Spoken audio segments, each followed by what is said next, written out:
wait till this thing go live. It's taking a minute. Good morning. How y'all doing out there? I am Omi Bell. I'm here with my co-host Takia Ross. Hey. I was about to beat my mortar bottle on the desk. Like, good morning. I don't know why they have. You know, like, do you ever have like an urge to do something where you like that was just that accented whatever I was gonna say, but intrusive why thought. it didn't need to. You know what I'm saying? It was an intrusive thought. It came in. It was. And you It blocked was it. that. You said, hey. I did. I saw it happening, and I was like, this don't need to happen. So, good morning to everybody out there. How y'all feeling? I'm excited to be here this morning. It is 6 a.m. on the West Coast. If you are up with me and waking up, shout out to y'all. If not, you somewhere else in the world, shout out to that too. I know that. I am. So here's okay. I talked a little bit about the Drake album thing yesterday, but I just want to say this.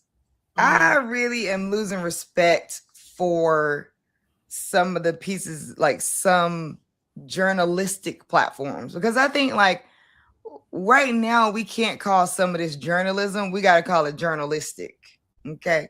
Because I just don't want, because now it's all about clicks. Yeah, so everything's all about clicks. And look, we need clicks too. So let me not be up here acting like I don't need no clicks. And that's why I want to be. That's why I feel like we can sit in two truths, right? Everybody needs clicks. Everybody needs views. And so people are doing things to get those clicks and views. And sometimes that means that they are compromising, in my opinion, some of the things that they would say or not say, especially when it comes to some of these celebrities and stuff like that. Right.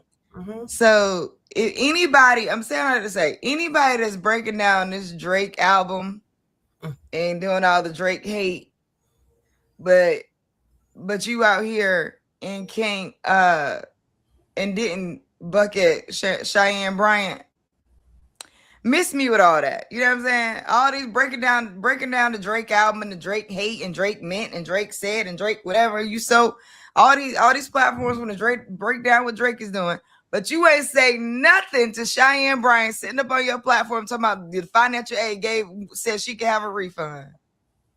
Forget a doctor's credential. Have you been following this? No. I let it come across. I see it on my feed. But I'm so sick of it. I have to be mindful of what I consume. You know what I'm saying? That's real. That's real. Because I'm sick of it, to be honest. It's like, and I'm not even a person that gets sick of it quick. You know what I'm saying? Like, I'm a person that's I'm here for the shenanigans. Honestly. Okay. I like to get some good shenanigan again. I'm here for it. Yeah, I know. But it just gets to a point where it's getting ridiculous. Now, hopefully we're on the tail end of this story. I just keep seeing it pop up. It's got me to a point where, and I usually love folks in Hollywood Unlocked. You know what I'm saying? It's got me almost to a point where I'm about ready to unfollow them. Because I think like it's just like it's too much. Every person that says something about it, y'all showing them. You know what I mean? It's like, look, we're over it. Okay. But when I brought up this part, I'm talking about like, look, I like the Breakfast Club too. Charlamagne wasn't there that day, so okay. They let her sit up there and say, they let Cheyenne Bryant sit up there with a straight face and say, because financial aid told me that I could get my money back. All I had to do was give my title back. What financial aid on what planet is she living on? Not the one we under, okay? Because if you took them classes and they paid that money, it would take a full-on lawsuit and some more stuff and an act of God and Congress for you to get $1 back from financial aid talking about, oh, well, your school closed. If you want your money back, you can get your money back. You just can't use your title. Get out of here. So I don't want to hear from nobody talking about breaking down Drake lyrics and Drake albums and all that and got all these opinions about Drake. But you had Cheyenne Bryant on your platform. You sat there and let her play in all of our faces. Then you spread the clips to us because you're trying to get clicks. I don't want to hear about it. So in a click and clip world, because that's where we at right now. I hope everybody know that. Nobody's watching the full episode of nothing anymore. Like, and if they do, it's rare. And if they do, and this is, I'm not even making this up. Like, right now we are in a clipping culture. Mm-hmm. Everything is a clip. I can't tell you, I'm not subscribed to the Joe Budden podcast. A full episode, I couldn't even tell you what happened in the last half of the hour. I saw the clip. Mm-hmm. Mm-hmm. And what's interesting about, so I saw this post too, because I think we got to talk about where marketing is going. If we're going to talk about small business ownership, if we're going to talk about business, we got to talk about where marketing is going. All right, we got to talk about this marketing landscape and how you do that, because people trying to, it's like, it's like a moving train, and you try to figure out what car you're going to step into. Yeah, I think honestly, Omi, and I think we're in a very, I'll say tumultuous time right now, because like you bringing up that we're in a clip, type of marketing clip type of society where we're only catching those first 7 to 10 seconds, maybe up to 30 if it's a good, clip, if they can keep you engaged for that full 30 seconds or whatever. But that's very dangerous because we're not fully getting anything. Like we're not getting the full story of anything. We're not getting the full statement of anything, and we're not getting the fullness of any type of situation. And it's dangerous almost, because we weren't getting the fullness even if I watched a full hour, right? You did a whole hour. I'm still not getting the fullness because I don't have the behind the scenes. I don't have all of the information. But now we have a society where we are making decisions. We are making life choices. We are finding ourselves having opinions about things that we had a 17-second window of knowledge about. And I think that is very dangerous, not only in a business standpoint, because it requires you, one, to get your message out. You know what I'm saying? Like it makes you have to have that clickbaity, you know what I'm saying? And please forgive me. It was very scary to me when I was seeing businesses doing the post that was like, we'd like to apologize, right? And they would have, and then it would be something funny. Yes. And I'm just kind of like, I get it. I understand. But it makes you kind of like, oh no, is everything okay? Right now you messing up my cortisol. You know what I'm saying? Now my anxiety high because I'm following you and I love you and I want you to be successful. And I'm like, no.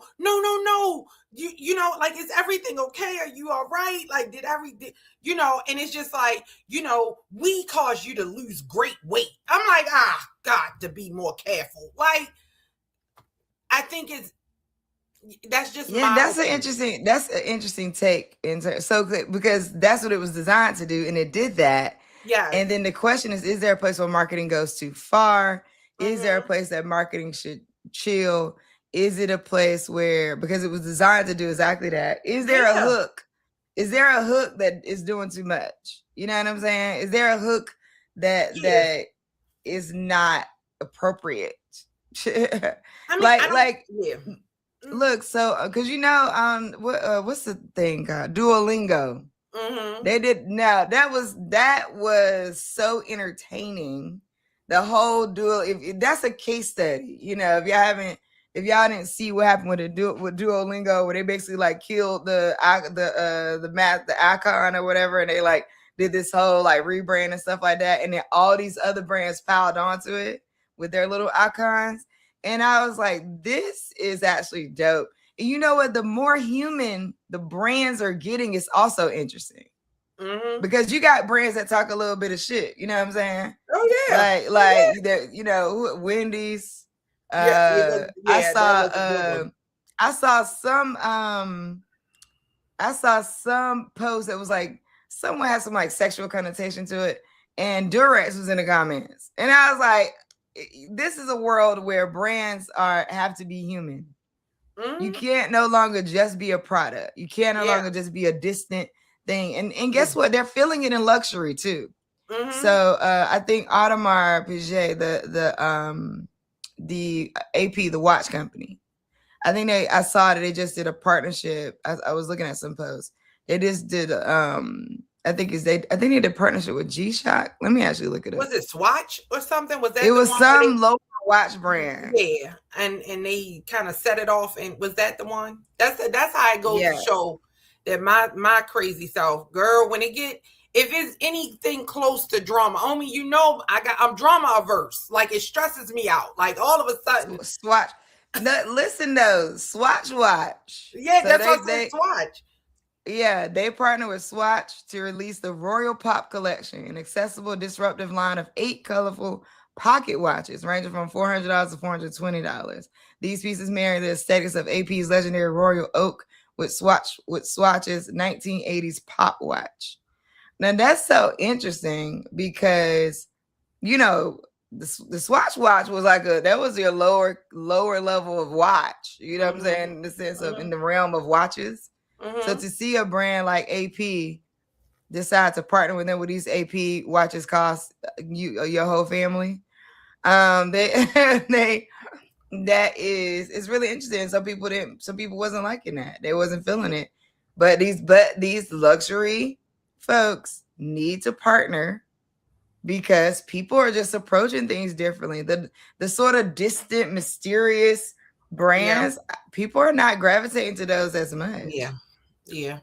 I definitely agree. And I think that I might give me one of these watches. You know what? I can't. I think too, being a business owner, I think that one of the things that I challenge myself and my team with is making sure that we're staying true to who we are, right? And what our personality is, and how we approach the world. And and taking in a lot of the culture that's happening, and the fun. Of course, we want to do the fun, and all of those things, but making sure that no matter what we decide to do in our marketing, that is staying true to, what we believe. And we talked about it I think it was yesterday or the day before, where it was like our morals and our values and our ethics and, how, positivity, like how we approach the world in that way. Right. And not always, and not saying that people are doing this, but also not always following trends or, clickbaity or, marketing strategies that may not be in alignment with our messaging, and how we approach the world, because it's nothing like meeting a brand in person and they're nothing like what they had, what they were putting out on social media. So making sure that no matter whatever you decide, right, however you decide to market or brand or, what kind of fun you put out in the world, that it is in alignment with who you are as a brand. But some of that is even the recognition of what is your brand. Like, what is your brand? Like, what is your brand voice? How does your brand talk? How do you approach the world? Right. And do you have to, and do you change every time culture changes or trends change, or, or do you stay in alignment? And I think that's a battle that a lot of brands go back and forth with, is like, because culture and imagery and all of that. I mean, when I tell you it changes from moment to moment, day to day, as a business owner, I look at it and sometimes I'm just like, just I mean, and I think and it's hard not to constantly be moving your brand around. It's hard to stay anchored and what is your brand exactly? Because again, needing the clicks, needing the attentions, needing people to, I heard it, people saying oh, this is no longer social media, this is attention media, right? Speaking of attention, I want to run down some of these, some things that's happening in the news these days, okay? Excuse me. Google just had their conference called I/O to 2026, and they announced that they are embedding Gemini AI into everything. So AI is not going to be a feature anymore for Google. They're embedding AI into search, Gmail, YouTube, Docs, Chrome, shopping, and even smart glasses. The major shift is AI is no longer a feature. It's becoming the operating layer of the internet. What's interesting about it is I don't know how many, so many people are using Chrome. So one, I would say to like, it just automatically gives you the AI summary. But I wonder what the difference is going to be now that I did notice over the last like couple 24 hours that it was giving me a more in-depth answer where I didn't actually have to click on any links. So I think this is the interesting thing that with AI embedding into. So now we doing SEO for what? You know what I mean? Yeah. Like you doing search engine optimization. It's like now you got to do what they're calling AEO, which is like AI AI engine optimization. And so now it's like we got to figure out how we optimize for AI to pick us up, not as much for like SEO. So I think like the world is just shifting in that way. Yeah. And trying to figure out. And then I think people are, I honestly feel that there's a lot of stuff that people don't know. Good morning. Good morning, Maria. Good morning, Tiffany. Folks out there watching, listening. Good morning to everybody on Instagram. Sorry, y'all saying good morning. I want to make sure I say good morning to everybody. Good morning. I think that like trying not to get lost in the sauce right now is really, really hard. So that's happening. So stay tuned for that. So if you notice your Google search shifting just a little bit or your YouTube search shifting just a little bit, it's because now AI is built in. It's no longer like a feature on top. Yeah, and I wonder about that though too. I'm sorry to interrupt because a lot of businesses are using that Google Workspace G Suite. And if Gemini is built in, how much of that information are you sharing? Because you're sharing sometimes proprietary information in your emails, as you're emailing back and forth to your team, you know what I mean? Like I think about myself too, like my manufacturers, that sort of thing as you're working through. How much of that information is kept private because these are private emails going back and forth, and how much of that information is collected since Gemini is now embedded, is collected, right? And maybe disseminated, maybe not with your, like with your name and all of that, but now with proprietary information, because how does AI know that that's proprietary? Like how does that, because it's in everything. So it's collecting all of this data from all over and all of these points. I wonder about that. So I think that I agree. And I think this is a question that people have just been having overall, trying to figure this out. Yeah. Just even using the regular AI tools, people trying to figure out how are you walling this off. Now, I asked I think it was ChatGPT about this. And at one point, because I was also wondering the same thing in terms of like, if I'm continuously training you on me, or if I'm telling you like things about BGV. So like you can you can look in a search engine, you can ask it certain things and BGV will come up and it knows all about us. And so I'm like, but are you getting any of that from what I'm giving you? Yeah. Or where are you getting that from? Right. And according to the AI, and this is in the most purest sense, right? Because I'm telling y'all this and I still don't know if I fully trust that it's not training itself at all.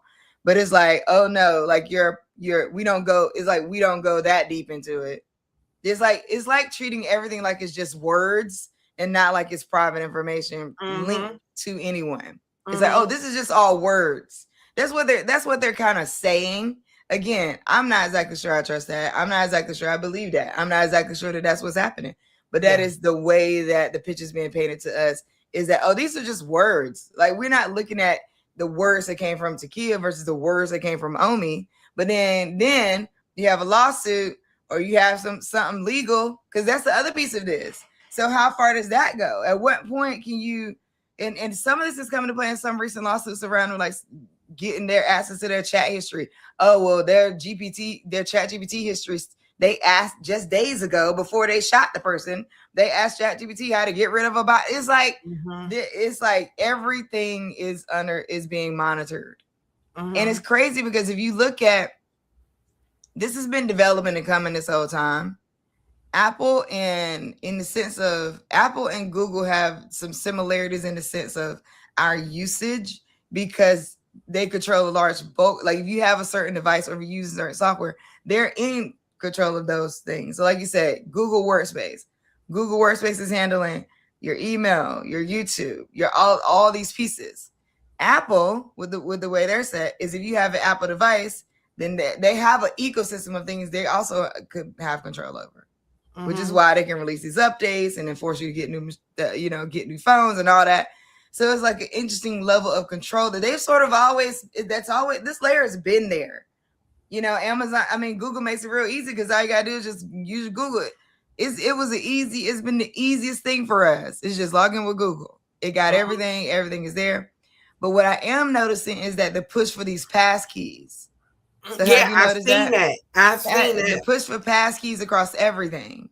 And I like it until I get a new phone and I'm like, well, what's gonna happen then? You know what I mean? Am I gonna, and now I gotta do some type of, is that gonna be a big disruption to me? Hopefully it won't, you just scan and it looks at your face. But I'm noticed the pass keys and the authentication codes. Yeah. Now that authentication code, baby, wears me out every time. Okay, like I'm out here fighting for my life, and I understand why these things are necessary. As we go into this age where everything is online and digital, is on your phone, it's accessible. I get it. I just really think that also that digital divide that we sometimes forget to talk about is actually growing wider. I'm afraid of that because a lot of people, like, we automatically assume that people understand because they have a phone or because they know how to edit a video or, you know what I'm saying? That sort of thing, that people know how to navigate this new technological world. That is not true. It's not, right? And I'm starting to turn into my mother on me. I'm being honest with you. You remember when your mama was just like, I don't know, wait a minute, what am I supposed to push? I find myself more and more like, hold on. What am I supposed to push to get this to do what? How am I supposed to move? And that's very unnerving, right? To me, being somebody who we grew up without computers all the way straight through to what we have now. And the fact that now we're getting lost in this, it's very unnerving. Very unnerving. It is. Before we're gonna move on, because I'm not gonna move on, but I got an article about what you're saying. Let me tell y'all something. The Google Alphabet CEO Sundar Pichai, that man looks healthy as hell. Like he looks healthy. Like, let me tell y'all something. When you see Mark Zuckerberg, he looks stressed. Every time I see Mark Zuckerberg, he looks stressed out. I ain't gonna lie. One of the wealthiest people. He looks stressed. Even freaking Elon don't look happy. You know what I'm saying? Like, he don't look happy. This man, he looks healthy and happy and moisturized. Okay, I ain't gonna lie. They got different practices. You know what I'm saying? These billionaires out here, some of them will figure something out. This man looks healthy. Let me see if I can show y'all this man. Not moisturized. I opened up the picture. I said, well, dang, he looks happy about this. He like, yeah, we look at this man, looks bright and shiny. I don't know if it's the picture, but his energy is giving me, I have figured out life. I'm running a multi-billion-dollar company, and I'm inspired about what's about to happen. This man looks healthy. If we pull up a picture of Mark Zuckerberg. I'm not dealing with you. Let me pull up. He always looks lost in the sauce, and he always looks like, look at this man. Look, when you just Google it. Let me show y'all. This is the brown people we be doing out there. Black and brown folks, honey. We ain't about to let these folks stress us out. See, look at this man. Look, he pale. Even when he's smiling, he just don't look happy. I don't know. See, look, yeah, like you a multi-billionaire. I do not understand. Look at it. He's stressed. This man is stressed out. He looks healthy right there at Tools Hero. I'm not fooling with you today. Nah, I don't know. Look at this. This says 6 days ago. That does not look like that Sundar picture. Okay, Sundar is out here glowing. So I just had to point that out. Okay, because everybody be on your health kicks and get it together. Okay, get it together out there. Yeah. He looks Sundar is like gleaming. Like, here, I've been meditating. He looks amazing. Mark Zuckerberg need to figure out how to get some meditation on. Why would you ever say I'd be meditating? That's it. Mark Zuckerberg needs to get his meditation on. Okay. And he look like Mark Zuckerberg does yoga too, or something like that. He does. He does stuff, but I don't know. He looks stressed. He don't got it. I don't know. And you know why? Because it might be because Meta's laying off mofos. Okay. Meta's restructuring thousands of jobs around AI. More than 7,000 workers are reportedly being reassigned into AI-focused teams, and employees are pushing back against increased workplace surveillance tied to AI development. This is one of the clearest examples yet of companies reorganizing themselves around AI-first operations. Major layoffs also are continuing. Meta, Amazon, LinkedIn, and dozens of other companies are cutting jobs while increasing AI investment. The pattern is becoming clear. Companies are replacing layers of operational work with automation and AI-enabled systems. The piece that I wanted to mention earlier, where you're talking about the divide, is the AI economy is becoming uneven fast. PricewaterhouseCoopers, a PwC study found that nearly 75% of AI-related economic gains are being captured by just 20% of organizations. The companies moving fastest to AI are pulling away from everybody else. So there is a clear divide happening. And I think I got a little, let me see how I want to tell this part of what I was about to tell.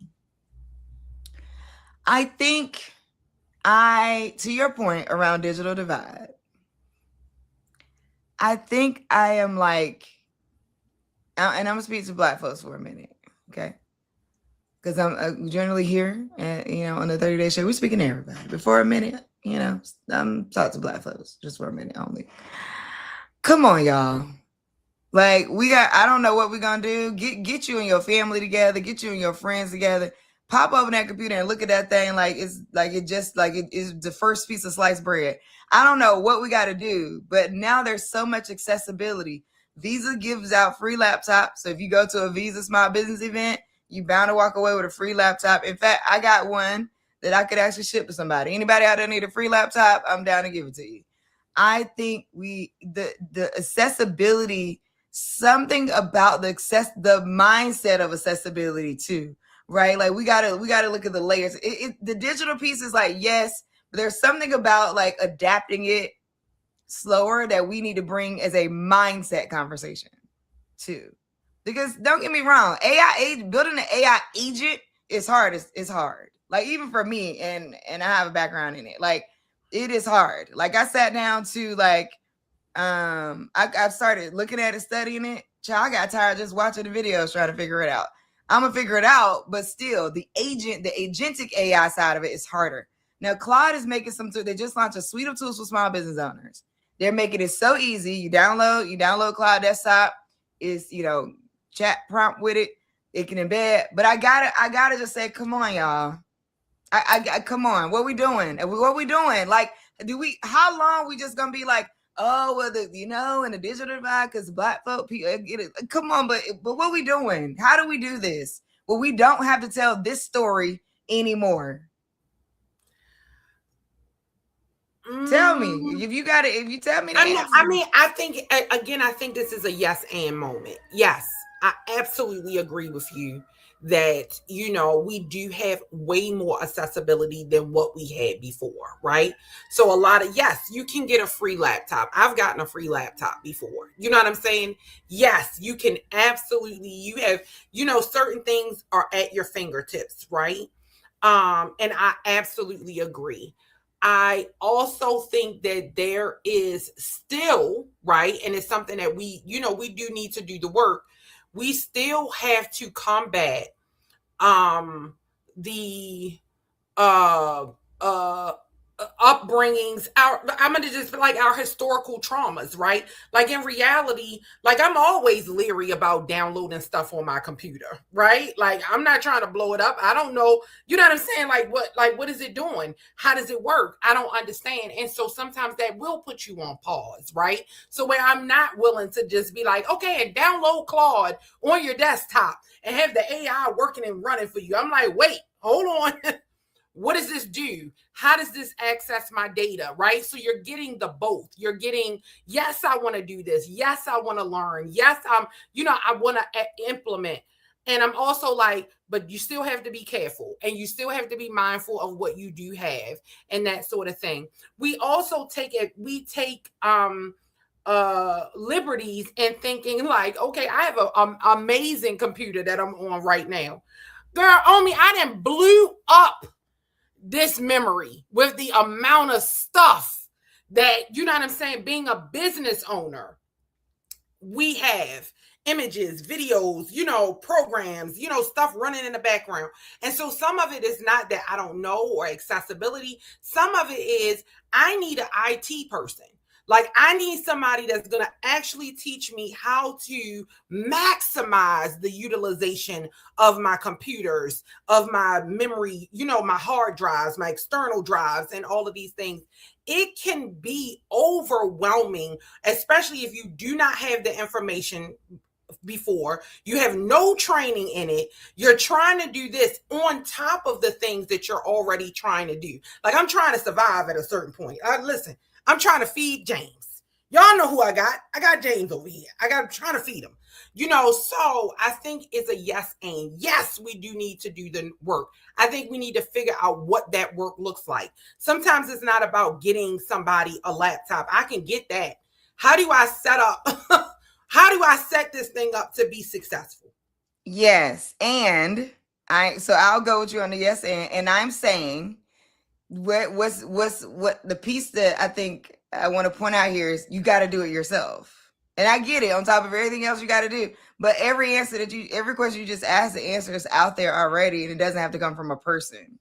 So, or like one person. So for example, YouTube University is your friend, right? Whether people out there watching the Shannon Sharp podcast while they do their work, where they out there watching whatever else they watching, while they scrolling social media and all that.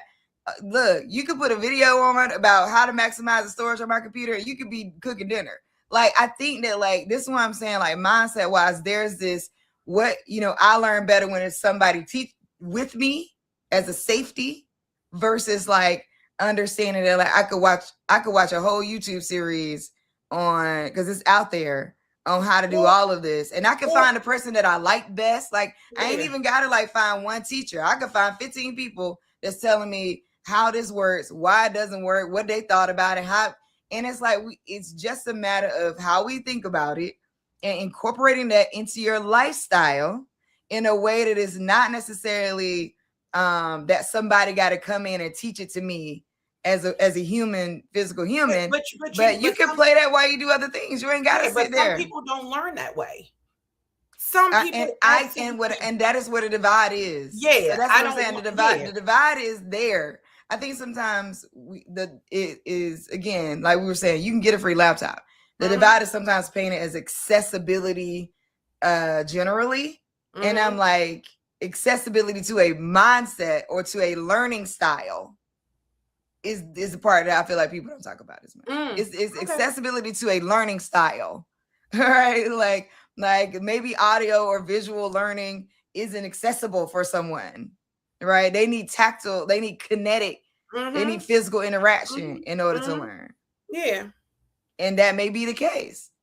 Yeah. I just think I agree with that. And I think there's things we've had to teach ourselves. Yes. And there's things that we get intimidated by having to teach ourselves because we want to get it right.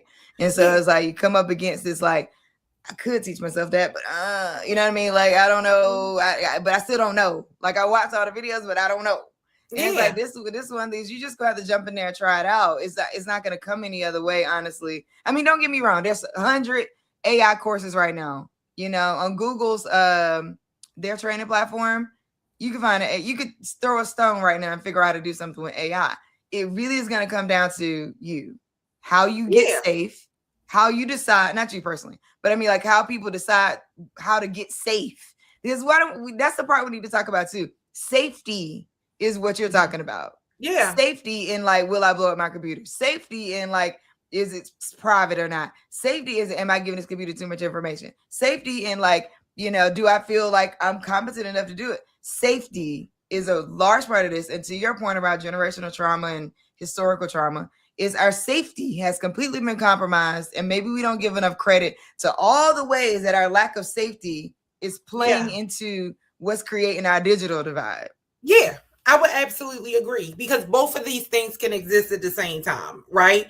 Like, we definitely need to learn. We need to, really change our mindset and go after all of these things. And I'm still feel unsafe, right? Both of these exist here in this space. And I think it's about really trying to figure out the best way to navigate in this environment, the best way to disseminate information, the best way to, get people galvanized around, this knowledge and this learning, and how they can implement these things in their business, in their lives, in a way that's conducive to their, understanding of safety, what they currently have access to, how to expand their knowledge base. I think it's going to be amazing.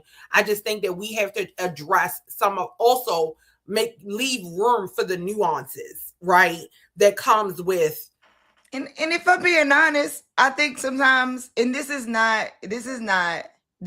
the category of yes and. I'm just sad that it gotta be that. Let me say that, right? So in the category, I'm like, dang, why I gotta be all that for us all the time? Like, just come on, y'all. You know what I'm saying? Like, come on, get into it, try it. Like, figure out what your risk profile looks like, because that's another thing that we're talking. Like, it's risky. It feels risky. Like I said, safety. And I'm just like, come on, though. Like, we don't have, come on. I mean, like, come on, like, get into it. Just sit down, try it. Like, and I think that, like, watching the news reports that are, bound to roll out, that are going to constantly, detail how we left behind and how we needed it, and how people didn't blah, blah, blah for us. And we did it. And I'm just like, oh my God, do we got to go through this in industry again? It's like, is there a true solution for the next time an industry develops? We do not have to have this Black people gonna be the most behind conversation. No, like, what is the solution? Where do we nip this in the bud or really repair something? Because I think that is a false narrative.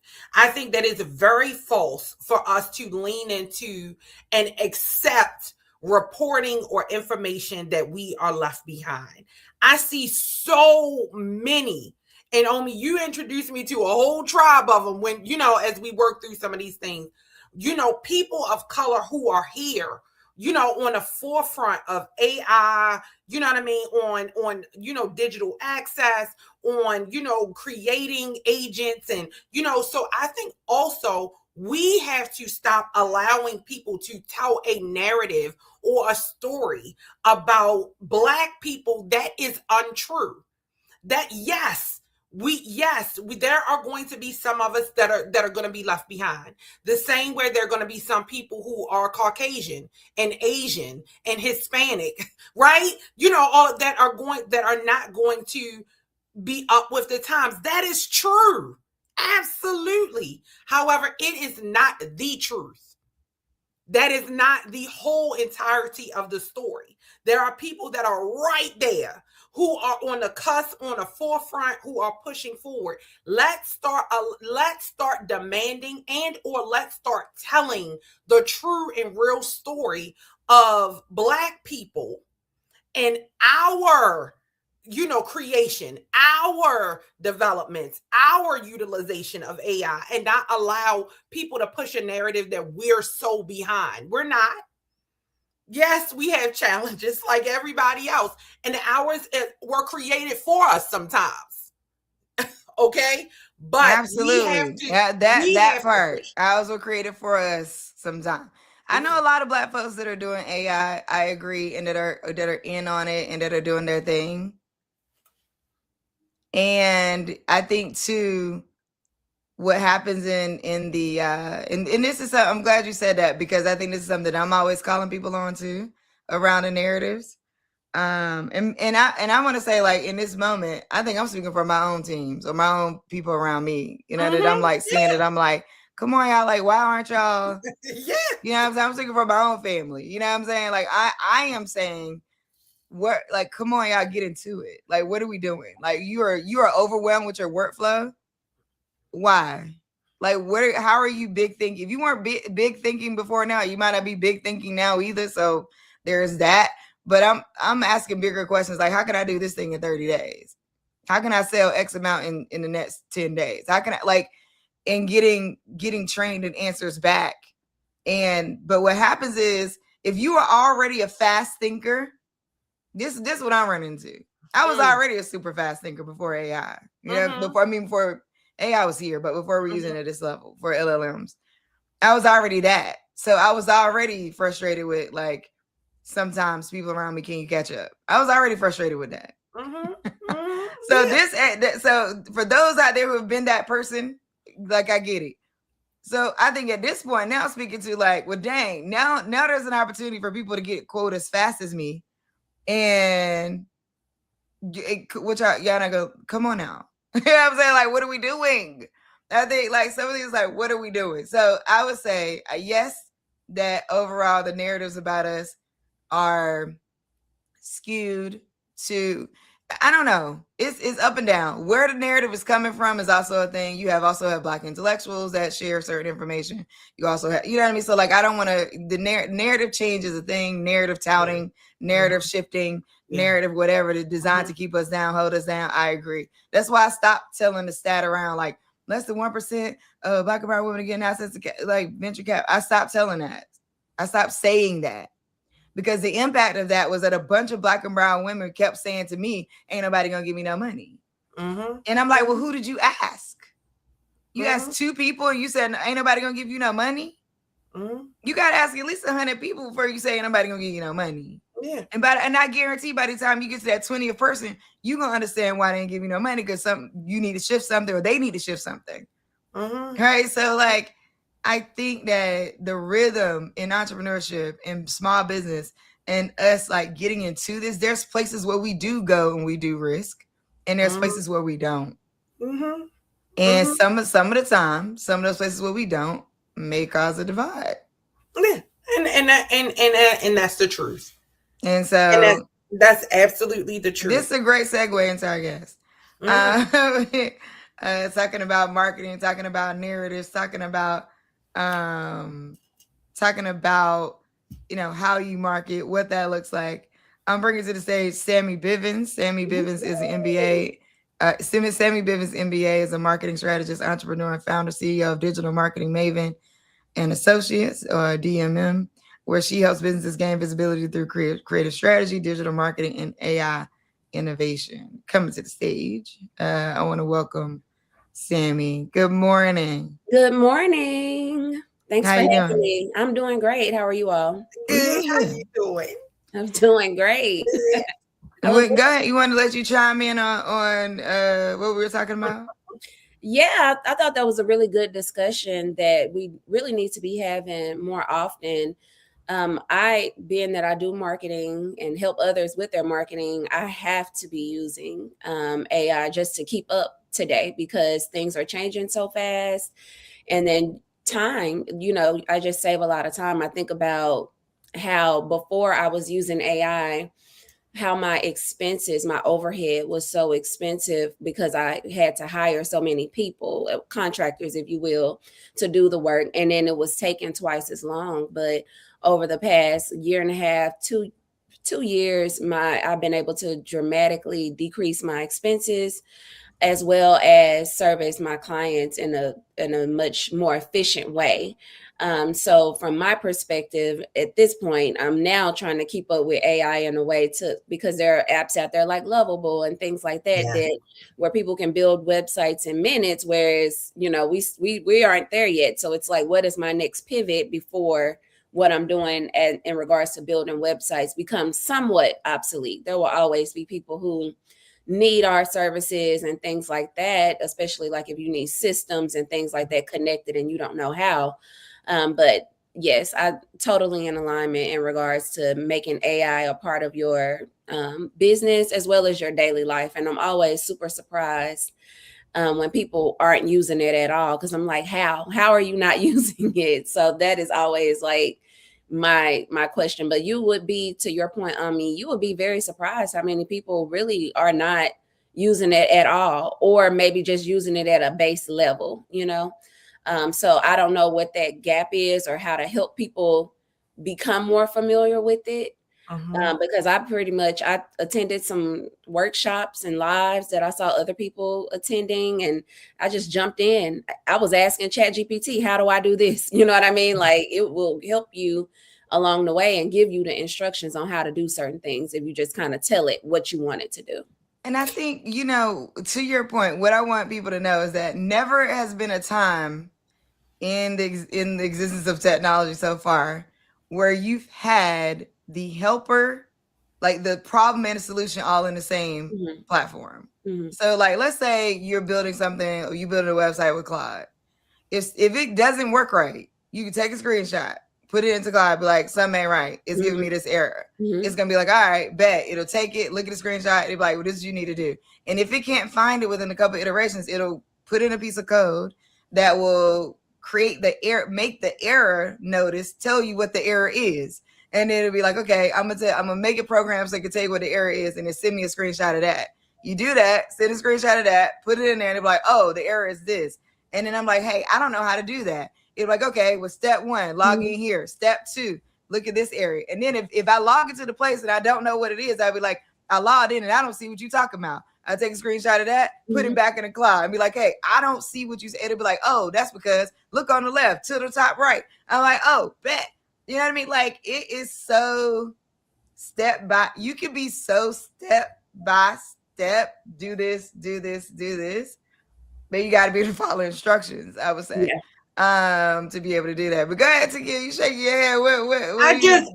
I'm just so excited. One, I'm excited. Sammy, thank you so much for coming on. And thank you so much for your willingness to share it and join into this conversation.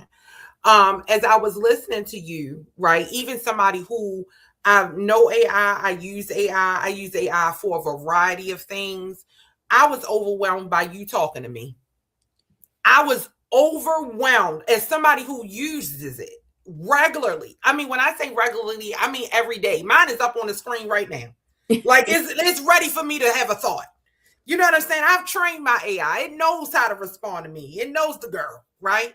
However, like even like listening to you, like, like share, like, okay, this is great. And then you can do this. And then you can do this. And then you can do this. And then you can do this. And then you can do this. And then you can do this. And then, girl, the way I just was like, okay. Oh, listen. Hello.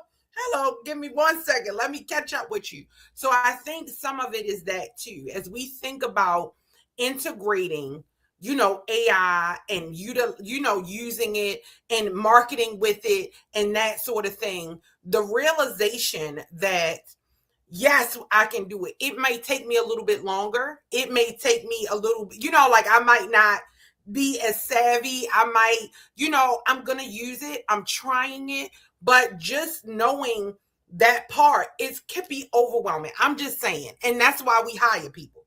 Right? That's why it's just kind of like, that's why we hire Sammy. We be like, so let Sammy do it. Like, I know I could figure it out, but the time that it's going to take me to figure out how to get Claude or Chat to do those things, I can hire Sammy, who already got the automation, and she going to go ahead on and handle it. And then I'm going to go ahead and take what she got. Right, Sammy?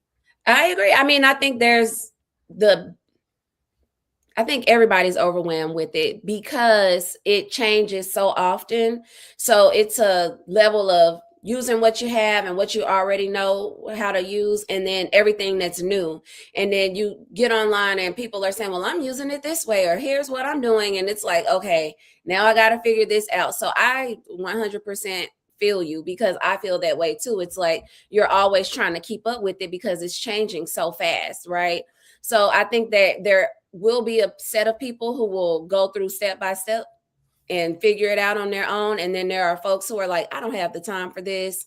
I can do what I need to do on the base level, and then I'm going to, outsource the rest, which is a part of being a good business owner. I think knowing when to delegate, what's not your zone of genius, and what things are going to give you back your time so you can focus on running your business versus doing tasks, right? So I think it just kind of depends on who you are, and how much time you have, and then where you want to delegate and get some things off your plate, period.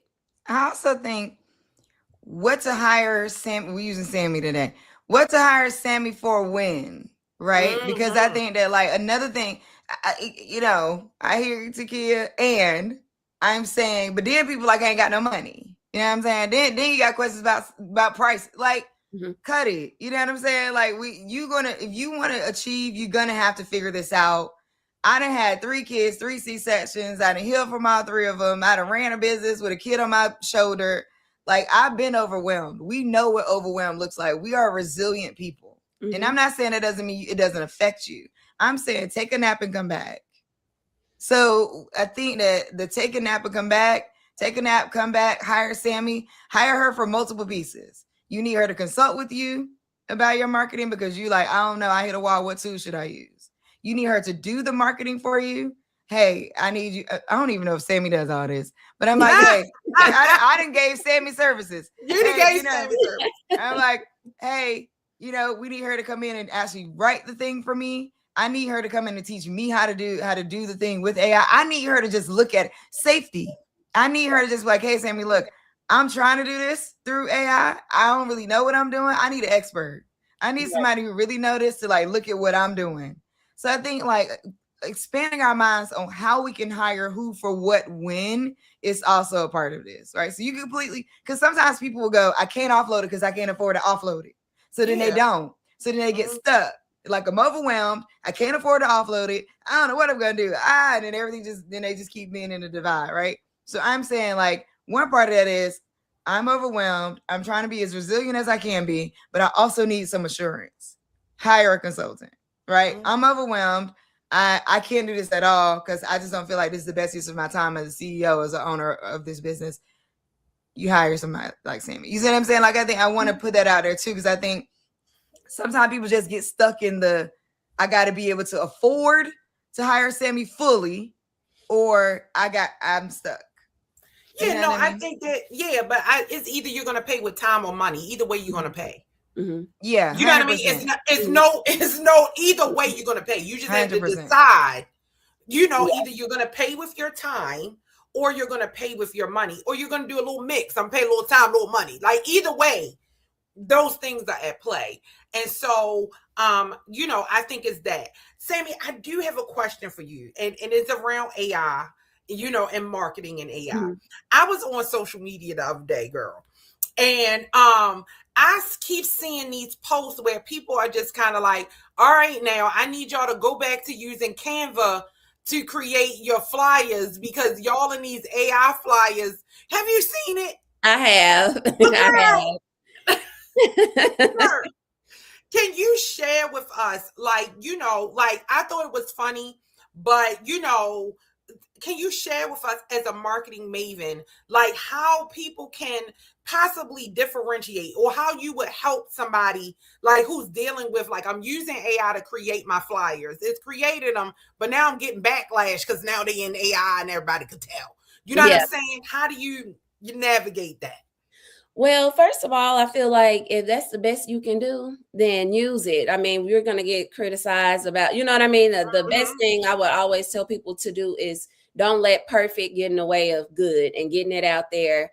And, the right people, they'll recognize and support you or do whatever. So start with what you have. I never want to bash someone or belittle them for using the resources that they have. So while I think the conversation is funny, I don't join in on it because, people that for some mindsets that may stop them from moving forward and promoting their services when that's the best that they can do, I think a part of it is because honestly, I still use graphic designers, but we use AI to like maybe review the flyers and make sure our CTAs are good or, certain things, or even like the layout and the information that's going to go on there. But we're still using for, I would say the majority of things like actual graphic designers, but it is because we are an agency. It needs to be premium. It needs to be luxury. It doesn't need to look like something that someone could do at home, right?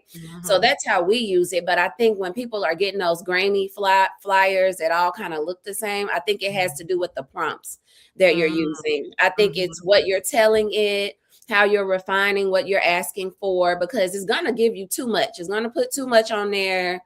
It's going to, change, like it's going to look a certain way. So I think you could give it examples. You can screenshot and put in examples of flyers that you like, or like something that the design direction you want to go into. And then I wouldn't recommend going in and saying automatically, hey, build me a flyer for this. Like, you may want to set up, like putting in some background information on the event. Like, this is the look and feel that I want to go for. I want it to be luxury. You know what I mean? You have to talk to it in order to get a better output. So I think sometimes when they look identical or they look generic, it's simply because people don't know how to help prompt the AI to put out something that's going to be more fitting to their brand.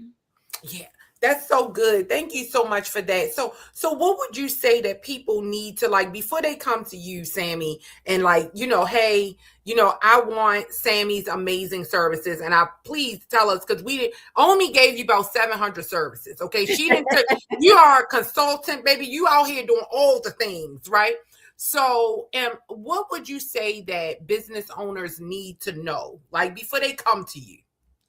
Yeah. So with us, I like to say we partner with our clients. So you need to have a clear vision of what it is, like your services or your products, and who it is that you're serving and how you want to serve them. You need to know those things, because if I have to spend the time, like, we'll spend a lot of time working through those things if you don't know yet, but that's not the best use. You should have a clear vision. That's how you get the most out of the relationship and the partnership. So just have already done the work to understand who your clientele is, who your audience is, knowing about them. So we don't have to spend a whole lot of time. We can help you refine it.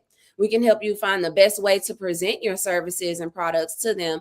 But you should have some sort of idea and like your brand identity and what you want it to be in mind before coming to us, because we build websites, but we start with the copywriting on the website and the messaging, and making sure that when you read through a site, it's resonating with the person that we want to purchase, right? So if you don't have a clear vision of who that is, you could end up with something that's not totally in alignment with how you want to serve and things like that. So having that vision in mind, we do branding, so helping with logos and different things that people may need. And then on the other side, we help with social media management, content creation, email marketing. So we try to help in all the organic areas of marketing, where we can help you build that foundation to communicate with your audience. But to work with us, it's really having a clear vision of what it is that you're doing, because there are some people, they put the cart, what is the saying? They put the cart before the horse. I think. Yeah. So you want to come in for services and getting help, but you haven't tested this out. Like, you don't know what's working and what's not working. So you end up spending a lot of time with us exploring those things. And there's nothing wrong with that. But if you want to get the most out of the relationship and the partnership, you should have already tried and explored some things. And this should be your refining moment where you're coming to elevate everything and ready to go to the next level. Okay. Love it. Love it, love it, love it. So tell us what you do. Yeah, so well, she just told us all this. No, I mean, tell us about her, but she told us the website and you know what I'm saying, that sort of thing. But like, if I was to book you, I'm coming to you, to Sammy, I'm reaching out. Tell me about your marketing maven. Tell me about that. Yeah, well, I would say, we've worked with over 400 small businesses, brands, and nonprofits. We work primarily with Black-owned, woman-owned businesses. We work with some nonprofits and other mission-based organizations.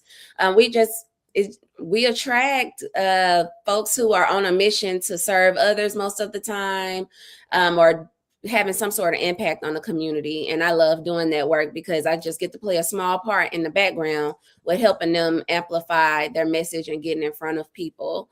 We also do some AI work, like we can build agents for folks, or, things like that if you need assistance with it, especially because we do the copywriting piece.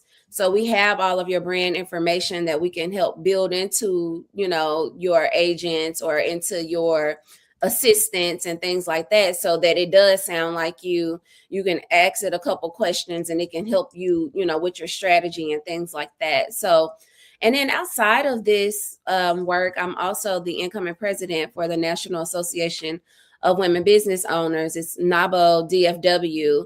And so with that, we're advocacy group, non-bipartisan, but working with small business owners to build community collaboration and then also advocate for our rights as women business owners. So very excited about that, to continue, in a more impactful way, working with women and women-owned businesses and within the community. I love it. Oh, dang, I thought I was on mute. I'm so sorry if y'all heard me typing the whole time. I was just like, oh my goodness. The more than one thing at a time. I love that. And I think that it's good to have these resources. Like, I'm glad that like you are out there, you're focusing in this way, especially for women-owned businesses. Because we need it. We need it. Like, and I think to Kia's point around, like, that's what you do. And I would say, like, what's the moment, or what are some moments when you find small business owners are like, I need to reach out to Sammy? Oh, if somebody, you're on LinkedIn, Sammy? Yes, I'm on LinkedIn. Okay, so Sammy Bivens. What's that one more time? Sammy Bivens on LinkedIn. Okay, so make sure y'all check. Somebody on LinkedIn said Sammy has LinkedIn. Yes, Sammy does have LinkedIn. So go and search her, connect with her, reach out. Anything you want to leave us with? Yeah, I just want to, based on the conversation that we had around AI, I just want to always tell people, don't be afraid to try it out. It's not gonna bite you, at least, but you do want to, because if you're not using it, you are gonna end up a little bit behind, because people are moving forward in their businesses and in their lanes much faster now because of the AI. And so I make time to learn about it and figure out the different things for myself as well as for my business, because it's changing. Marketing is changing. I have a bachelor's degree in marketing. It's nothing like the principles people play. I mean, price, promotion, the 4 principles, those things are still there. That's the grounding. But the way we do marketing, what I learned, a lot of it's obsolete because everything has changed. Everybody didn't have a website when I graduated from college. You know what I mean? There was Facebook's, I believe, came around my freshman year of college. So it's changed so much since graduating, and it's going to change even more over the next couple years. So I always tell people, just try to keep up with it as much as you can, spend a little time dedicated to it. And then if you're like, I don't have time for that, girl, just call me because we can help you. That's right. That's right, Sammy. What are there are 4 principles of marketing: people, price, promotions, and what's the 4th? Product, place, promotion, and then your distribution. Okay. So nothing about that changes. Like, what is your pricing strategy? What is your product or service? How are you getting it in front of people? How are you promoting it? I mean, that's going to be the same forever. You have to focus on those 4 things. But the way we do it now is just different. I'm sure someone that owned a marketing agency back in 2000, 2005, they weren't probably focused online, as much, in like search engine optimization. And now the next thing is making sure your websites, AI can crawl it so it can recommend you, because people are using it in search. Making sure when you write a caption or you're putting something on social media that it's optimized with keywords and things like that, because people are using LinkedIn, Facebook, Instagram now as search engines, even in addition to Google, in addition to AI. It's a lot, you know what I'm saying? So it's like you have to stay abreast to it, or else you kind of can see yourself start to fall behind those who are mastering it. Thank you. Thank you for joining us, Sammy. We appreciate you. Have a great rest of your day. Y'all check her out, Sammy Bivens. Thank you, Sammy. Absolutely. And thank you so much for opening up your platform and allowing I think you're doing it for 30 days. So I think that's amazing. And I hope that you have much success with it. And we appreciate you for doing that. Thank you. All right. Have a good rest of your day. All right. Bye-bye. Have a great day, beautiful. Child, look, the other day, she was talking, I thought about this. I said to my landlord, now this lady got to be in her 60s or 70s. And I was like, the tub feels like it's stopping up more, like it's more water is gathering than normal. Yeah. Like, what do you usually do about that? And she said, well, this is what the AI said. I said, oop, I am gagged. I could have did that myself. You know what I'm saying? She said, hey, listen, the AI said. AI said, do these things. I said, you know what? I love it. Listen. Period. You know what I'm saying? Like, she like, she said, don't play around. Don't play around. You asking me. You talk to the AI. Talk to the AI. Okay. I love it. Oh, I was like, okay, girl. But you know what though? Sammy said something that was really impactful. And it was like right at the end. What we learned and graduated with from getting all of the degrees that we have, and you know, we are degreed, we are credentialed, right? Is when she said it's basically obsolete. Like the foundation is there, but how they taught us how to do it has changed so much that it's almost like you gotta be like, but what was the foundation? Like, what was the? And it's just amazing to me because even now going back into colleges, right? And you know, and I know you do too, Omi. Like we do workshops, you know what I mean? We're doing conferences, we're teaching, we're on panels and stuff like that.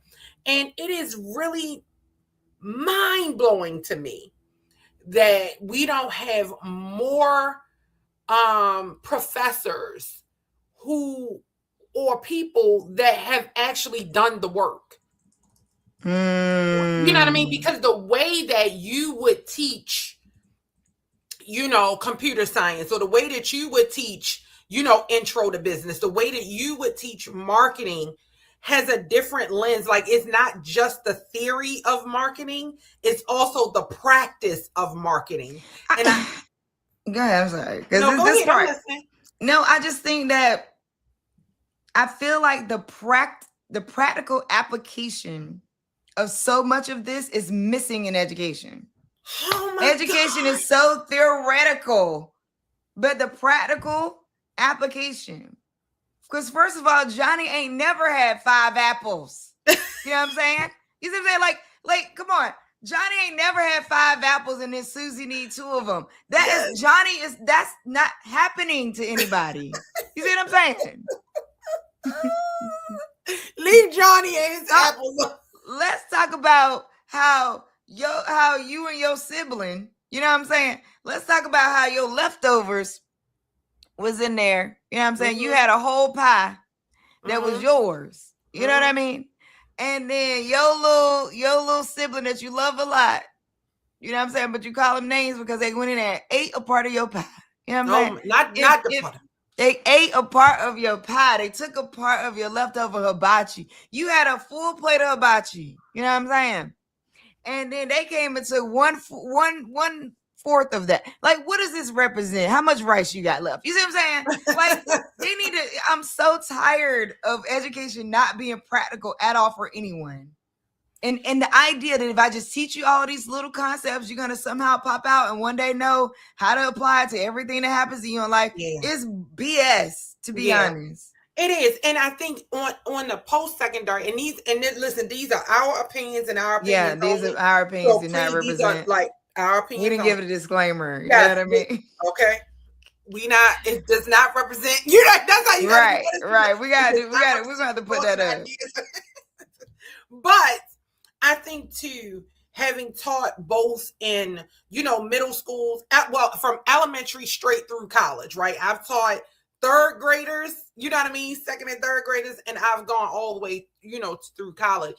And it's just like, I get so sad for our, you know, elementary, middle, and high school teachers because a lot of them are so pigeonholed with what curriculum, you know, is telling them, you know, to teach our young people, and where they may want to introduce, right, you know, new concepts and practical application, you know what I mean, and thoughts, and not thoughts, but conversation, you know, and critical thinking in the curriculum. Like they're so pigeonholed with what they have to say and how they have to present it to the young people that when they do get to college, right, and I've seen it, they are not prepared.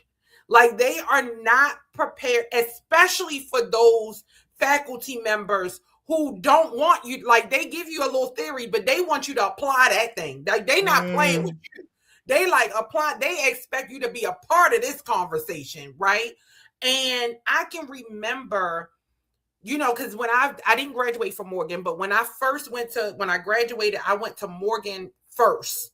And when I tell you, my instructors wore my spirit out, because in the best possible way, because they had an expectation of me that I was not prepared for. Like, they were like, no, what are your thoughts? And what do you think? And how would you apply this? And how would you? And I'm like, what do you mean? Like, you're not going like this? Wait a minute. But now it's not that. And it makes me really sad. Like, you know, when she brought that up, it made me kind of like, dang. You know, you saying something, because I don't know. I think we take for granted the gap between graduate from high school and then college.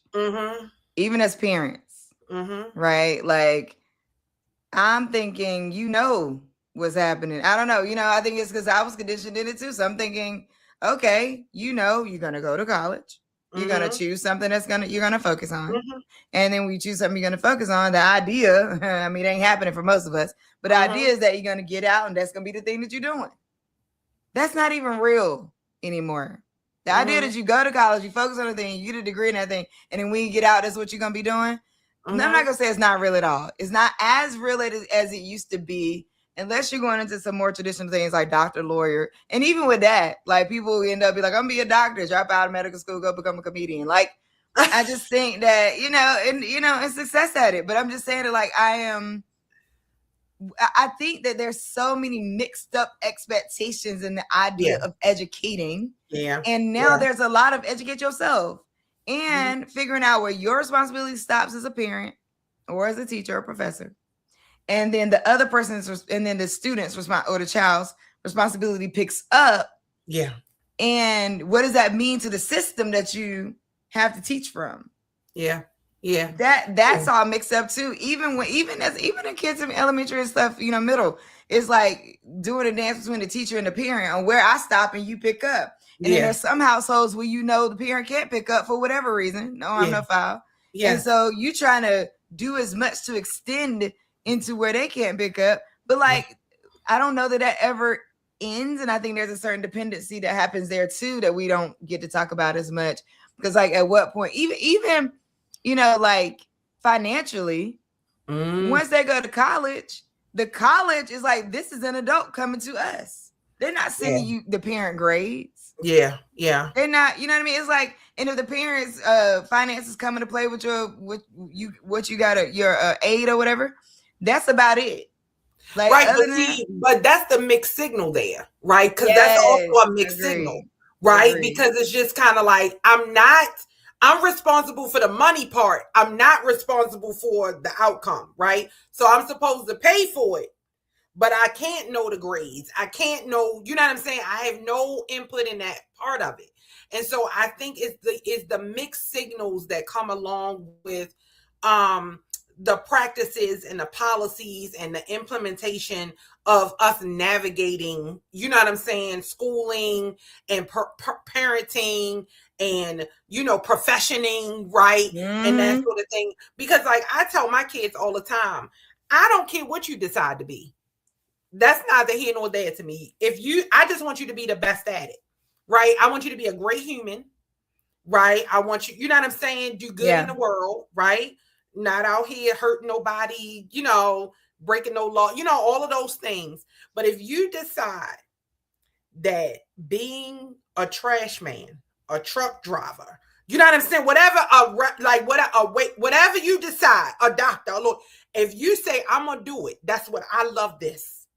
And I'm going to be the best at it. Guess what? You got one proud mama over here. I'm right here cheering. What your baby do, baby? He be on that trash truck, baby. He's slinging that. You see him. He's amazing. Phenomenal.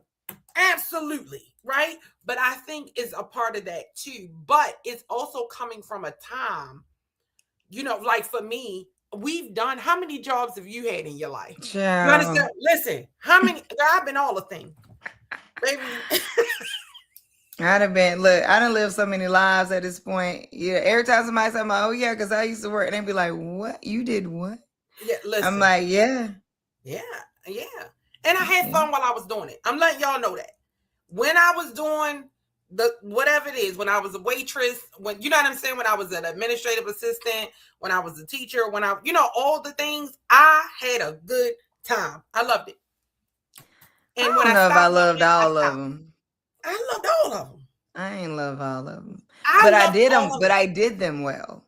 You know what I'm saying? I did them to the best of my ability. I did it like I was doing it for TV. You know what I'm talking about? Yeah. But did I don't know if I loved them all. But to your point, you won't be. I don't know that we're living the life of our parents. No. Where like this idea that you could just be one thing and you could just it's just not available in the same way. I mean, right now, average time people keep a job is like 3 years. Me doing BGV for 10 years is wild, to be honest with you. The fact that I have been an owner of business this is the longest job I've ever had.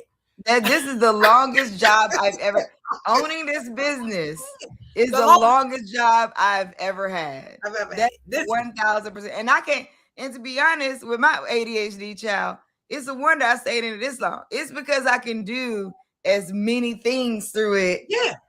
That I want to do loosely. But it's like, this is the longest job I've had. And I think this is the interesting thing about where we are right now as people get laid off. Some people are going to be forced to be like, I'm going to need to own my own business because I'm not doing that no more. Yeah. Right. Yeah. Some people are going to be like, no, I need a job because I'm going to get a job person and totally fair. Because again, it's multiple truths that can exist. It's not one truth that got it. Let's be real. Every now and again, I want a job. I ain't gonna lie to the people. Listen, I'm applying. I'm not gonna lie to you. I'm not gonna hold you. They ain't that with the kids. I ain't gonna hold you. Every now and again, this girl, baby, this resume. I ain't gonna lie. You're right about that. You're right about it. I'm like, just for a year, maybe. Listen, you know what I'm saying? Can I just get somebody's steady paycheck that I'm not in all overwhelmed with raising? You know what I mean? Yes. Like I'm not having everything is not relying on me. These folks, like people ain't like. Can I just for 1 year? Just get a little bit of a. Here's a check. What you gonna do? What you gonna get? Here's a check. You know what I'm saying? That just that because it is hard out here in these streets. You know, the if you don't move, you don't eat thing, it's a thing. It's a thing. And we'd be remiss if we didn't act like it was. Listen, right? Like, is it hard? Yes. Can you do it? Yes. And all these truths exist. And I think it's good to name them. It's good to call them out. It's good to say it. We can't be out here. The highlight reel on the timeline ain't half the story. No. I tell people all the time, don't even look. If you see me at somebody's office sitting at a desk, just wave. You understand what I'm saying? Just wave. Right. Just, you know what I'm saying? Hey, girl. Yeah. Because the way I be out here, like, are you serious? Can somebody else pay this health insurance? That's what I'm trying to say. God. Can somebody else pay this health insurance? I got to build it. I got a bill this morning from the patient first. And I said, please, please, not today. Not today. No. And then don't even trying to take care of some kids on it. Even I'm like, I've got to take Skylar to the dentist. No. They're like, oh my God, the dentist? Not the dentist. You should have said anything else but the dentist. You can have all the insurance and still had to pay the dentist. Crazy. Like, so her dad is insurance too. So I'm like, we doubling down on this one. Okay. Yeah. Like it's wild. It's wild. Wild. It's wild. It is truly wild. So shout out to all the business owners out there who doing your thing, who making it happen. Listen. Every day you waking up, every day you getting inspired some kind of way. You inspiring yourself. Yeah. You bring you resilience. You are making it happen. And if you thinking about it, if you think about starting a business, shout out to you, because I also do feel like if it came to you, it was called for you. It was meant for you. If it came to you to do, it was meant for you to do it. Right now, whether or not you decide to do it, okay, cool. You don't got to do it, but I'm just saying, if it came to you to do, then I do believe you was called to do it, and that's just my take on things. Whatever idea came to you, I do believe that. And you learn along the way. So y'all keep going out there, okay? Don't give up. Y'all got this. We were talking about marketing just now, and I was reading some news topics earlier. OpenAI, which is Sam Altman and the people who own ChatGPT, who created ChatGPT. OpenAI is reportedly expanding into advertisement. News reporting suggests OpenAI is building a self-serve advertising system inside of ChatGPT, signaling a major shift toward monetization and competition with Google's Google search ads. So here's the other thing. You got AI, and by the way, AI is destroying the planet. I want to, hey, there's no debate on that. There's no argument for that. There's nothing that I have to say for people who have that response. You're correct. You're absolutely correct. It is destroying the planet. Okay. Period. We're going to say that because the folks need to know that, and we need to say that. Yeah. It's there. Yes. What's so crazy about this time is the rapid development of all the tools, because they not even caring about us. They compete with each other. And it's been this way actually for the past maybe 5 years specifically, like doubling down deep, but 10 years more broadly, where it's like, oh, well, Google's doing this. Oh, well, Amazon's going to do this. Well, Meta's going to do this. Well, and now you got these AI players in the game. So now it's like, okay, well, OpenAI going to do this. Okay, there is a lawsuit between OpenAI and between Sam Altman and Elon Musk. And I think Elon Musk won. Don't quote me on that, but I believe that is what happened. But then also SpaceX made this like deal with Anthropic. Like you talking about us in business, small business, right? Small business, nonprofits that's doing our thing. And there's this whole competitive layer of tech companies fighting each other, leveraging against each other, making these back end moves. And it gets overwhelming for me on that regard too, where you're watching all the news about them, and you also just trying to run your own little pocket of it. And I don't mean little to minimize, but you just trying to run your. I'm just trying to help people breathe. You see what I'm saying? I'm just trying to help people regulate their nervous system, and y'all out here with all this damn development and all this news around you creating this person creating that, and this person. So OpenAI trying to challenge. So AI is already challenging Google from a search perspective. Like just using the AI platforms is already challenging Google from a search perspective. But the trickle down of all this is it's gonna challenge media outlets in their advertisement. And I've heard, I think Morgan Devine posted about this too, and I saw some other folks posting about it, where now like buying ads on a media platform, people don't need the article. People are not searching the articles anymore. Like search engine optimization is directly related to these articles that are out too. But so is some of the AI optimization as well. But it's searching it differently, where now maybe you don't need as many hits to websites because now you're getting it from this platform. So anybody who was waging their bets on we get this many hits a month, and that's how you get advertisers to advertise with you, that's going to start looking different. I don't want ads in the AI platforms. No. I don't want to like every time I search for something, just because I got a free account, now an ad pops up in between. Like, I don't want that. But a self-serve AI ads platform will be a game changer for small businesses, I think.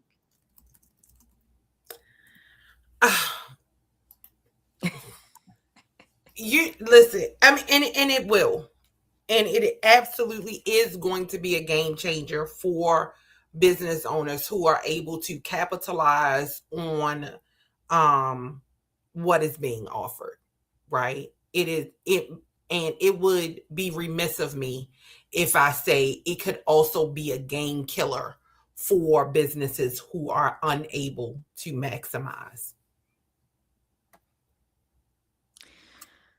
I want to. And again, these are my opinions. They do not represent. No. Yeah, no. I'm not disagreeing with you. Yeah, I was reading some of the comments from the folks. Somebody said, "Listen, as an active duty military, military that used to have a side job in my business, now just my business, and active duty military until I retire next year. I thought about staying in, but then, yeah, I'm like, okay." I'm like, nah, this entrepreneurial life is where I shine. Okay. People that are full-time entrepreneurs are the real MVPs because having a full-time career, I got to take my time and learn and build. Somebody said, I've given over 20 years to my job. I deserve to give my business 20 years. It's not easy to be 1 foot in entrepreneurship and 1 foot in as an employee. True. So such good points. I want to give a shout out to people who've been listening this morning and commenting this morning. Fim Fatato. Appreciate you. Fim, she was asking where you get a free laptops at. Google, not Google, Lord have mercy. Visa does business events in different places around the country. Typically at those business events, they give out free laptops. So I would say look out for a local Google business. Visa business event near you. Shout out to She Invest 100. Shout out to, I'm trying to invite all the folks. When you start reading like people's handles, it's so funny. Shout out to Jasmine, the money coach, Miss Kawana, one in only. She the Virgo. Yunush. I don't know, child. I don't want to get people's name wrong. Mama Mia, Jacob the proletariat, Kay Chapman, Amsterdam, the homie. Good morning. You're beautiful naturally. These are handles, by the way, that I'm calling out. That's awesome. I love it. I love that. Landy Spearman, Tiffany Ingram, Genesis Dominguez, Maria LeBlanc. Shout out to all of y'all. Thank y'all so much for joining us. You know, when we start doing, you're gonna start to notice we have a morning crew. Right, our morning crew gonna start developing. Our LinkedIn folks dropping notes. We will be here, y'all, Monday through Friday, 6 a.m. to 7:30 PST, 9 a.m. to 10:30 EST. So we'll be here every day. We are now your morning show. Make sure y'all tuning in. We'll be on the BGV LinkedIn. We'll be on the BGV YouTube. I'm also live on my YouTube at The Omi Show. Also live on Instagram at the moment at Black Girl Ventures and at Omi Bell. Also both of our Facebook pages. So my Facebook page is Omi Bell. And one day Takia gonna get her platforms on here. Okay, listen, I'm gonna do it. I'm gonna do it. Okay, I'm gonna do it I'm gonna do it this week. I'm gonna get on here and I'm gonna do it. Okay. For passwords, I do recommend a password vault. There's one called LastPass that we use. I remember you had that. I got to get my life in order. It's very clear. Your life is very much in order. Your whole background is organized. This nice little clothing rack. You know what I mean? This lets me know that your life is in order. We just gonna add a couple elements to it, but it is definitely in order. You know what? Thank you, friend. Thank you so much, friend. I do, and I'm serious, and I appreciate it because sometimes we need the reminder, right? Sometimes we because we be thinking like our life is falling apart, and it's just like, no, it's not. You are fine. And sometimes you need somebody to be like, you're fine. Only thing I told you to do was get a LastPass. That's what I say. That's it. Yeah, that's all I say. That's it. Get a password vault so we don't have to be back here. Yes, that's your password. It's encrypted. You're gonna be protected. You're not gonna have to worry about that. We just go I just told you to get a safe, and then you went, oh my God, but my room is dirty. But But you know what, though? I'm being honest. But as we have this discussion, sometimes, remember, feelings are not facts. That's how it feels. Like, it's not a fact. It's just, it feels that way. Like, it's just like when somebody just, get a mailbox. And you're like, that's it. And one more thing. I cannot get a mailbox. I hate it here. Mail. I like mail. I hate mail. I cut my finger. Okay. Right. I'm hungry. I need to go to the market. Like it right, becomes like all of that. I read it out of toilet paper. Like it be. Listen, I'm telling you, any little straw, okay, that could break the camel's back. Camel's back broke. Okay. Yes. And it's like, look, take a nap. Okay. We're gonna come back. Take a nap. Take a nap. Let's try it over. You know what I'm saying? Thank y'all so much for joining us. Speaking of AI flyers, I'm into it. Okay. Y'all go see me create some AI flyers, and y'all just gonna have to take that. Okay. I have decided that whether you like it or not, it's doing a thing for me that I really like. Like, let me show y'all this AI flyer and create it. You know what I'm saying? Let me figure it out. Where is it, Lord? Here it is. Okay, because this is the way. Here it is. A group slightly transformed. All right, here we go. Sorry, when I said here it is, that's what came to me. Because I'm a pop culture girly that, like, you say a phrase, I'm in it with something. That's a family thing. Shout out to my cousin Kendra. All right, so what we got coming up? Pull 'em Bitch Chicago. I made this in AI, by the way. Okay. Love and these are real people that have been on the stage. Well, not all of them. Not all of them real people. You know what I'm saying? The woman on the top left, she looking real to me. You know? But that's not, we don't know her. We don't know her, but we don't know her. It's okay. But the two women in the middle, they're right. They're true people. These people at the bottom, they powerful. I created them. I don't know them. You know what I'm saying? Okay. But this is what I'm saying. The power that we have with AI right now is to create amazing things that look good, cinematic. You know, the rest of it is real. So Pull 'em Bitch Chicago, May 30th. All right, that's where we're gonna be. Y'all come out, Pull 'em Bitch, shoot your shot, win some money. Pull 'em Bitch New York, July 18th. New York and Chicago are big cities for us, so you might want to get in there and line up early because the line gonna be long, and it's first come first served to who get the pitch. And for the first time ever in this 10 years, we are launching our first summit, and it's going to be in DC. We're bringing it home because that's what we was born and bred in DC. BGV was. It's called the Futures We Build Summit, and it's going to be September the 9th through the 12th. And we are going to, the registration opens on Friday. You can go to futureswebuildsummit.com, futureswebuildsummit.com, and you can also check that out. But I'm excited. I'm excited for things to come. I'm excited for what we're about to do. You know, we're gonna have to figure out how we get to Baltimore and some other cities with Pull 'em Pitch. We're gonna make it happen. But yeah, we appreciate y'all. Thank y'all for joining us for the 30-day show. We'll be here tomorrow. Same bat time, same bat channel. My co-host Takia Ross, thank you so much for joining me. These conversations are so good, so fun. I really appreciate it. Y'all have a great rest of your day. I'm gonna get us an outro at some point. I'm gonna figure that out today. Y'all have a great rest of your day. Good day.